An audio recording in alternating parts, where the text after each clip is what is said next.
नमस्कार, मैं जयकृति योगी आप सभी दर्शकों का अन्नदाता कार्यक्रम में स्वागत करती हूं। हमारे देश का किसान जन का पोषक है, वह श्रम का देवता है, अन्नदाता है। उसमें ही भारत की आत्मा निवास करती है। ऐसे ही किसानों की प्रगति के लिए हम खेती बाड़ी से जुड़ी हुई बहुत सी नई लाभकारी जानकारियां हर रोज सुबह लेकर आते हैं। तो चलिए कार्यक्रम शुरू करने से पहले देखते हैं क्या है आज के अन्नदाता में। अपने राज्य के जो किसान फलों की बागवानी करना चाहते हैं, उन किसानों के लिए फलों की बागवानी के लिए योजना बनाना जरूरी होता है, जिसके लिए इस समय खेत का रेखांकन और गड्ढों की खुदाई करना होता है।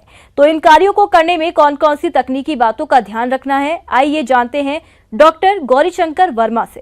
अब इस समय देखें किसान भाई, किसी भी पौधे का बाग लगाना है या आपको किचन गार्डन में लगाना है, कहीं उसको लगाना, खेत पे लगाना है, गड्ढे खोद के छोड़ दें और उसका बाग जहाँ लगाना उसका लेआउट जरूर बना लें कि आप जब गड्ढा खोदिएगा, जैसे अब आम का है, कलम वाली प्रजाति है, आप 3 से आपको उसमें अगर फसली के रूप में कोई खेती करना है तो 3 से 6 मीटर की दूरी ले लीजिए और आपका देसी है तो 10 मीटर पे आप 10 मीटर पे ही पौधा लगाएंगे, जिससे 1 हेक्टेयर में का 100 पौधा लगता है। और अमरूद का है, अमरूद के लिए 6 मीटर की दूरी रखिएगा।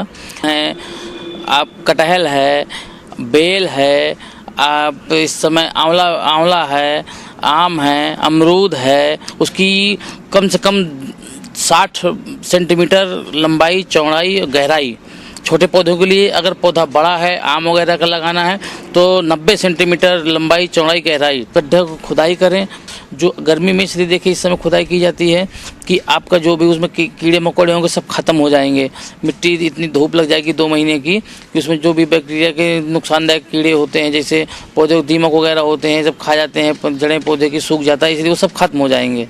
तो आपको हमने बताया कितने फीट का गड्ढा खोदना है। इसके गड्ढे खोदने के बाद उसकी जो ऊपर से आधे गड्ढे की मिट्टी हो उसको एक तरफ रखिए, जो आधे नीचे की निकले उसकी एक तरफ रखिए, क्योंकि जब भी आप लगाएंगे तो जो मिट्टी में सड़े गोबर की खाद वगैरह मिला के जो नीचे की मिट्टी निकली है उसको ऊपर उसमें डाल दिया जाएगा।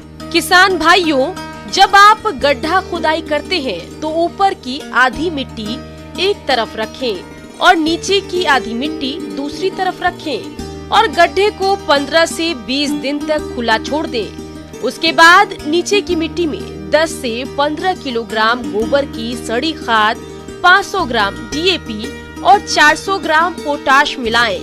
फिर गड्ढे की भराई करें, लेकिन गड्ढे की भराई में ध्यान रखें कि ऊपर से निकाली गई मिट्टी को पहले भरें।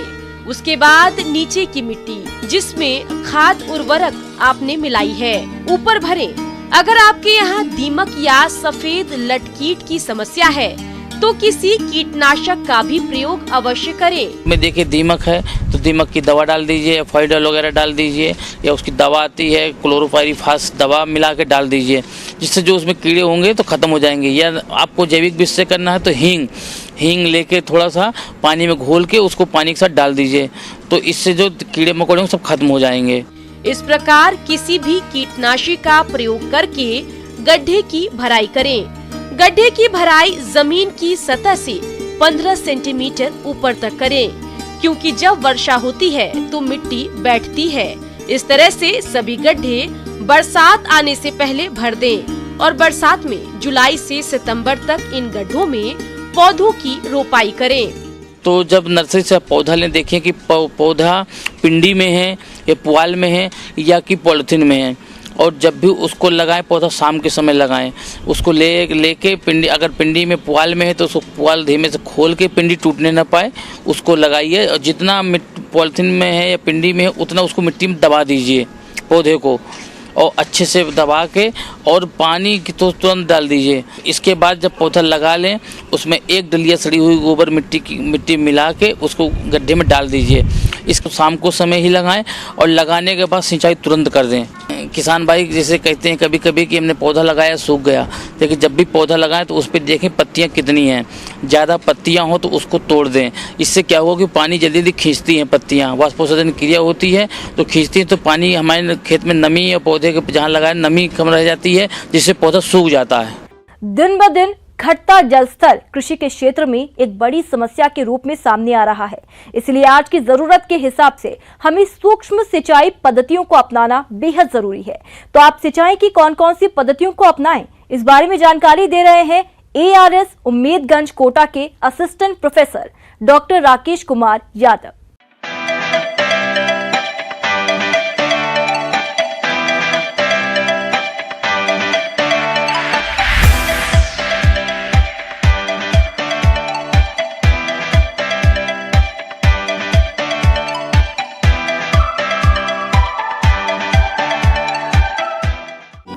सूक्ष्म सिंचाई प्रणालियां, घटता सिंचाई जल का विकल्प। खाद्यान्नों के उत्पादन में आत्मनिर्भरता हेतु देश में बड़े पैमाने पर बांधों और सिंचाई प्रणालियों का योजनानुसार तरीके से विकास हुआ है, जिसके फलस्वरूप देश में सिंचित खेती का क्षेत्रफल और फसल सघनता बढ़े। भूजल के अत्यधिक दोहन और उसके समानुपातिक रिचार्ज न होने के कारण भूजल का स्तर प्रतिवर्ष 4 से 5 फीट भूमिगत जल स्तर खिसकता जा रहा है। प्रदेश के सिंचित क्षेत्रों में सिंचाई बहाव विधि द्वारा की जाती है, जिसमें अधिकांश पानी व्यर्थ चला जाता है और कुल उपयोग किए गए पानी का मुश्किल से 25-30% भाग ही फसलों के उपयोग में आ पाता है। अभी भी हम अपनी खेती के तरीकों में वे बदलाव नहीं ला पाए हैं जिसमें कम पानी की आवश्यकता हो और अधिक उत्पादन मिल सके। अतः पैदावार बढ़ानी हो तो समन्वित जल प्रबंधन, विशेषतः सूक्ष्म सिंचाई प्रणाली की महत्ता को आत्मसात करना होगा। हालांकि सरकारी स्तर पर योजनाबद्ध तरीके से प्रयास जारी है, किंतु जन सहभागिता से उन्हें तेजी से लोकप्रिय बनाने की आवश्यकता है। सूक्ष्म सिंचाई प्रणाली में मुख्यतः फव्वारा और ड्रिप विधियां प्रदेश में व्यवहारिक और प्रचलन में है। आज मैं आपको ड्रिप और फव्वारा विधि से सिंचाई करने के जो फायदे हैं किसानों को, वो मैं आपको बताऊंगा। सबसे पहले बात करें अपन स्प्रिंकलर, जिसको फव्वारा संयंत्र बोलते हैं। फव्वारा संयंत्र को प्रयोग करते हैं तो हमको बहुत से फ़ायदे होते हैं। जैसे कि एक तो उबड़ खाबड़ जो ज़मीन होती है उसमें हम इसका उपयोग कर सकते हैं, क्योंकि जो किसान खुले पानी का प्रयोग करते हैं उसमें ऊबड़ खाबड़ ज़मीन में नहीं कर सकते। दूसरा ये है कि जो अपन फ्लड इरिगेशन जो करते हैं उसमें पानी का बहुत दुरुपयोग होता है, और इसमें फ्लड इरिगेशन से लगभग 30-40% पानी की बचत हो जाती है। और कम पानी की आवश्यकता इसलिए होती है क्योंकि जितनी हम कम पानी में इरिगेशन की जो फ्रिक्वेंसी है वो बढ़ा सकते हैं। जैसे कि हम हर 5 दिन से 10 दिन से पानी को यूज करके जो एडवर्स कंडीशन होती है उससे हम उसको बचा सकते हैं। ऐसे ही इसको जो स्थापित करते हैं तो इसमें कोई टेक्निकल नॉलेज की इतनी आवश्यकता नहीं होती है, इजीली इसको लगा सकते हैं, किसी भी तरह की फसल में इसको यूज कर सकते हैं। जिस खेत में सिंचाई की जानी हो उसमें फव्वारा सेट को निश्चित दूरी पर लगा दिया जाता है एवं विद्युत अथवा डीजल पंप सेट से जोड़ दिया जाता है। सिंचाई जल पाइपों के माध्यम से नोजलों के द्वारा फसल पर वर्षा के रूप में गिरता है। नोजल दबाव के कारण घूम घूम कर सिंचाई करते हैं। क्यारी एवं नालियां बनाने का झंझट नहीं रहता, जिससे फसल के अंतर्गत क्षेत्रफल बढ़ता है और अतिरिक्त उत्पादन मिलता है। फव्वारा सेट को एक आदमी आसानी से एक स्थान से उठाकर दूसरे स्थान पर ले जा सकता है। सर्दी में पाले से बचाव हेतु तत्काल अधिक क्षेत्र में सिंचाई करना संभव है। इसके अलावा बात करते हैं ड्रिप इरिगेशन की।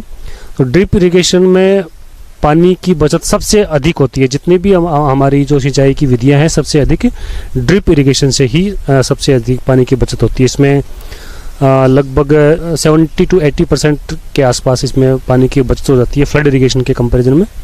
इसमें जितना पौधे को आवश्यकता होती है उतना ही हम पानी पौधे को देते हैं, जिससे कि इसका एक फ़ायदा ये है कि पौधे के जड़ के आसपास में पानी दिया जाता है, जिससे क्या होगा कि जो एरिया पानी कवर कर रहा है पौधे के आसपास में उसके अलावा पानी जहाँ नहीं लगेगा तो उसमें खरपतवार नहीं होंगे, और खरपतवार नहीं होंगे तो किसान भाइयों की जो एक्स्ट्रा जो मेहनत लगती है खरपतवार निकालने में या उसको दवाइयों से ख़त्म करने के लिए तो वो बच जाएगी। और हमारे इसकी क्वालिटी अच्छी होगी, जो भी प्रोड्यूस लेंगे हम उसकी क्वालिटी अच्छी होगी। इरिगेशन का एक सबसे बड़ा फ़ायदा ये और है कि हम इसके साथ में जो उर्वरक होते हैं उसका भी हम इसी ड्रिप लाइन के साथ ही उपयोग कर सकते हैं, जिसको हम फर्टिगेशन बोलते हैं। फर्टिगेशन का फ़ायदा ये है कि हमको अलग से उर्वरक डालने की ज़रूरत नहीं पड़ती है और जितना पौधे को आवश्यकता होती है उतना ही उर्वरक काम में लेते हैं। और इसमें जो फालतू जैसे हम ब्रॉडकास्ट करके जैसे छिड़कवा विधि से कोई जैसे अपन यूरिया डालते हैं तो उसमें बेकार चला जाता है, लीच हो जाता है, तो इसमें उतने ही उर्वरक की जितने पौधे की आवश्यकता होती है उतना ही हम यूज़ करते हैं। तो इसमें उर्वरकों की जो हमारी जो कॉस्ट ऑफ कल्टीवेशन है वो भी कम होती है। ड्रिप विधि में पानी को जल स्रोत से उठाकर फिल्टर द्वारा छानकर HDPE द्वारा PVC पाइप द्वारा पहुंचाया जाता है। घुलनशील उर्वरक व रासायनिक पदार्थों का प्रयोग करना हो तो पंप तथा फिल्टर के बीच में एक टैंक का प्रावधान रख देते हैं। बागवानी फसलों में पौधों की प्रत्येक पंक्ति के साथ एक शाखा लाइन तथा कम दूरी वाली फसलों में 2 पंक्तियों के मध्य एक शाखा लाइन बिछाई जाती है। पौधों की सिंचाई के लिए प्रत्येक पौधे के पास शाखा में ड्रिपर लगा दिए जाते हैं। प्रत्येक पौधे हेतु ड्रिपरों की संख्या एवं क्षमता पौधों की प्रतिदिन जल मांग पर निर्भर करती है। प्रारंभ में पौधों को कम पानी की आवश्यकता होती है, परंतु धीरे धीरे पौधे का फैलाव बढ़ने से विकास के साथ पानी की आवश्यकता भी बढ़ती जाती है। वाष्पोत्सर्जन की दर के हिसाब से दिसंबर जनवरी में बूंद बूंद संयंत्र चलाने का समय आधा घंटा, जबकि मई जून में 2 से 3 घंटे रखना होता है। वाष्पीकरण से होने वाले नुकसान को कम करने के लिए प्लास्टिक मल्च का प्रयोग किया जा सकता है। और इसमें सरकार द्वारा अनुदान भी देय होता है। सिंचाई के पानी में रेत, लवण व अन्य कचरे के कारण ड्रिपर के पानी बहाव में अवरोध पैदा हो जाता है, अतः संयंत्र का रख रखाव अच्छी तरह से करना चाहिए। उपयोगकर्ता को स्क्रीन डिस्क फिल्टर व ड्रिपर की समय समय पर जांच करनी चाहिए और संभव हो तो प्रति सप्ताह फिल्टर की जाली को एक बार साफ करें। चूहों से लेटरल लाइनों की सुरक्षा करें। महीने में एक बार फ्लश वॉल को खोलकर संयंत्र चलावे ताकि जमा लवण निकल जावे।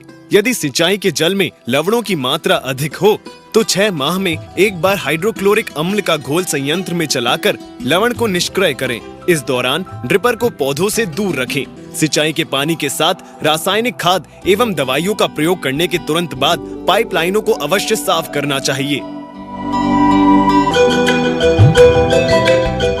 फव्वारा विधि से हम जो सिंचाई करते हैं वो जो खाद्यान्न फसलें होती हैं उनमें हम कर सकते हैं, जो पल्स डालने वाली है उनमें हम कर सकते हैं। और जो ड्रिप का प्रयोग है वो हम मुख्यतया सब्जियों और जो बगीचे होते हैं फलदार बगीचे उनमें हम अधिक करते हैं। आजकल तो सीरियल क्रॉप में भी जो खाद्यान्न फसलें उनमें भी करने लगे हैं, लेकिन सबसे ज़्यादा जो इसका महत्व है वो सब्जियों और जो फलदार जो बगीचे होते हैं उसमें इसका हम प्रयोग करते हैं। ब्रेक के बाद एक बार फिर से आप सभी दर्शकों का अन्नदाता कार्यक्रम में स्वागत है। बढ़ते हैं अगली प्रस्तुति की ओर।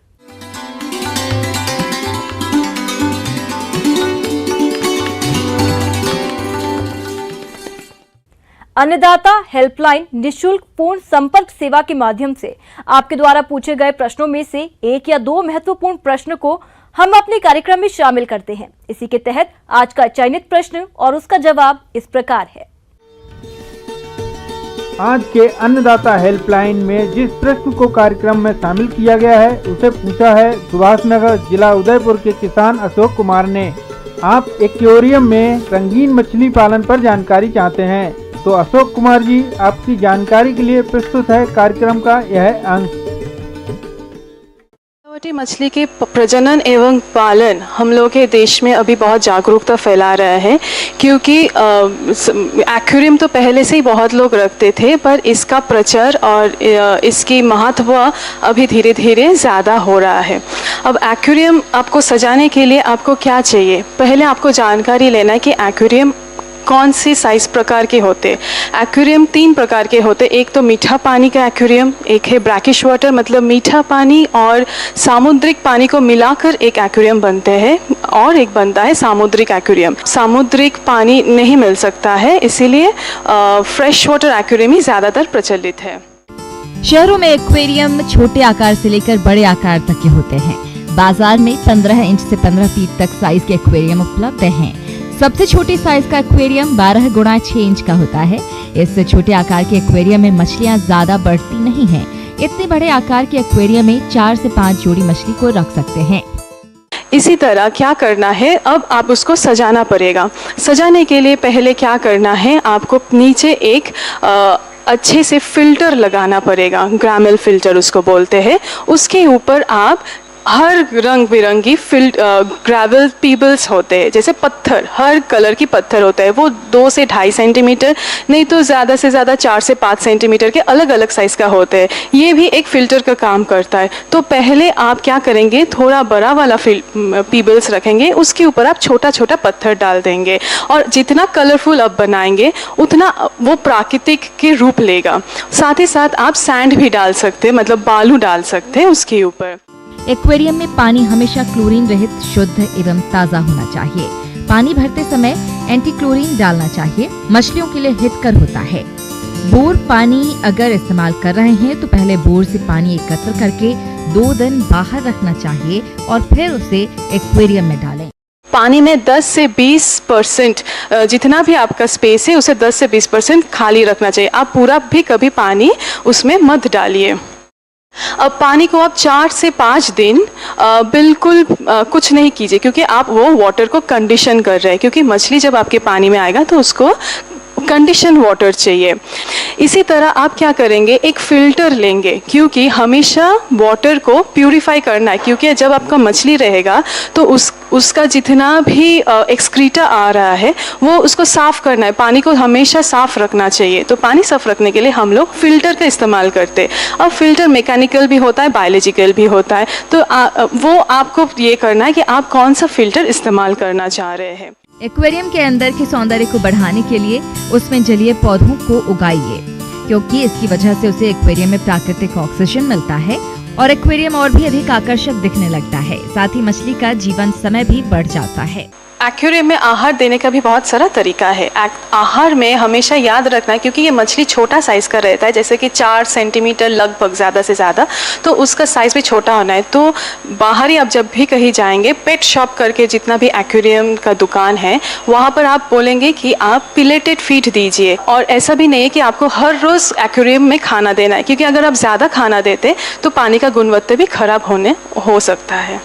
यहाँ इस बात को ध्यान में रखें कि एक्वेरियम के ऊपर सीधी सूर्य की रोशनी नहीं आनी चाहिए, क्योंकि धूप लगने पर एक्वेरियम में फफूंद जैसा हरा कवक पनपने लगता है, जो मछलियों को नुकसान पहुँचाता है। इसके अलावा एक्वेरियम के पानी का तापमान ज्यादा या कम होने से मछली के ऊपर दबाव पड़ता है और मछलियाँ मरने लगती हैं। एक्वेरियम कहाँ रखना है वो भी बहुत है, क्योंकि बहुत ही इम्पॉर्टेंट है, क्योंकि एक्वेरियम बिल्कुल डायरेक्ट सनलाइट के सामने नहीं रहना चाहिए, क्योंकि वो एल्गल का ज़्यादा फॉर्मेशन हो जाता है। और कभी भी दरवाज़े के अगल बगल में नहीं रखना चाहिए, क्योंकि मछली को डिस्टर्बेंस हो सकता है। अब एक्वेरियम में रोग भी बहुत, एक्वेरियम के मछली, सजावटी मछली का भी बहुत सारा रोग होता है। तो पहले आपको रोग पहचानने से पहले आपको उसका सिम्टम पता चलना पड़ेगा कि कैसे आप उसको उपचार करें। तो उपचार करने के लिए कभी भी देखिए कि आप खाना दे रहे हैं पर वो नहीं खा रहा, इसका मतलब है आपका पानी का गुणवत्ता सही नहीं है। गुणवत्ता अगर सही नहीं है तो उसको आप पानी बदलिए 10 से 15 दिन के अंदर। जब भी आपका पानी का रंग हरा या काला हो तो एक ब्लू करके एक ड्रॉप आता है, वो आप 5 बूंद 10-15 दिन के अंतराल में डाल दीजिए। साथ ही साथ जब आप देखेंगे कि पंख उसका सर रहा है, कि पंख उसका गिर रहा है, तो उस टाइम में आप पंख को काट के उसमें आयोडीन का ऑइंटमेंट लगा लीजिए। दवाई जितना भी बैक्टीरियल हो, फंगल हो या पैरासाइटिक हो, उसको पहले आप समझिए, समझने के बाद ही उसका उपचार कीजिए। आइए अब एक नजर डालते हैं राज्य की कुछ चुनी हुई मंडियों के प्रमुख फसलों के बाजार भाव पर।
अब आइए देखते हैं कल दिखाए जाने वाले कार्यक्रम की मुख्य झलकियां।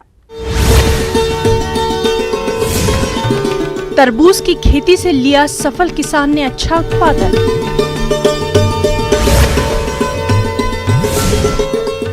बोनसाई यानी बौने वृक्ष उगाने की कला।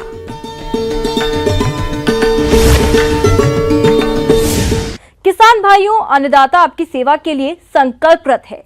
कृषि संबंधित समस्या और सुझावों के लिए आप हमें इस पते पर संपर्क कर सकते हैं। प्रोड्यूसर अन्नदाता news 18 Rajasthan, Ramoji film city, Hyderabad 501512। साथ ही आप हमें ईमेल भी कर सकते हैं। हमारा ईमेल है p18annadatarajasthan@nw18.com। इसके अतिरिक्त आप हमें निःशुल्क हेल्पलाइन नंबर 180041922155 पर सोमवार से शनिवार सुबह 10 से शाम 4 बजे के बीच संपर्क कर सकते हैं। किसान भाइयों, अब समय हो रहा है आपसे विदा लेने का, तो हमारी अन्नदाता टीम को दीजिए इजाजत। कल फिर आपसे मुलाकात होगी कृषि संबंधित कुछ और महत्वपूर्ण जानकारियों के साथ।